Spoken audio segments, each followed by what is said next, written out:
एक ही होता।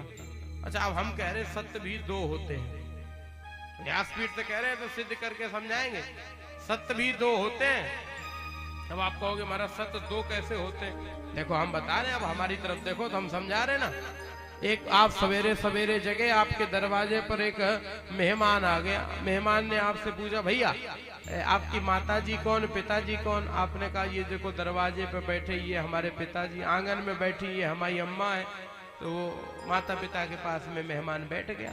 आप गए, आपने घर भीतर जाकर के स्नान किया, नहाया, और नहा धो करके आप बाहर निकले और मंदिर के सामने खड़े हो गए और पूजा कर रहे हैं। आप कह रहे थे मंदिर में त्वमेव माता च पिता त्वमेव। मेहमान खड़ा हो गया। मेहमान ने कहा अच्छा अभी कह रहे थे ये माता पिता है, अब मंदिर में कह रहे ये माता पिता है, कौन सा सत्य है? बोले महाराज ये दोनों ही सत्य है।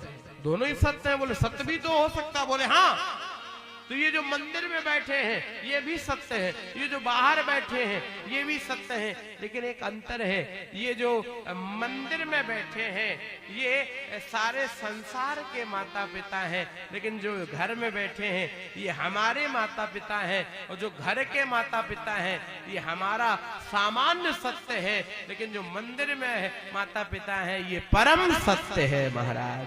इसलिए सत्य तो दोनों ही है, एक सामान्य और एक परम सत्य है। तो इतने बड़े भागवत जैसे ग्रंथ का जो वाचन है वो किसने किया? बोले सुखदेव भगवान। उम्र कितनी? बोले 16 साल। 16 साल की अल्प अवस्था में इतना बड़ा ज्ञान, ये कैसे हो गया महाराज? ये तो समझ में नहीं आया। तो सुखदेव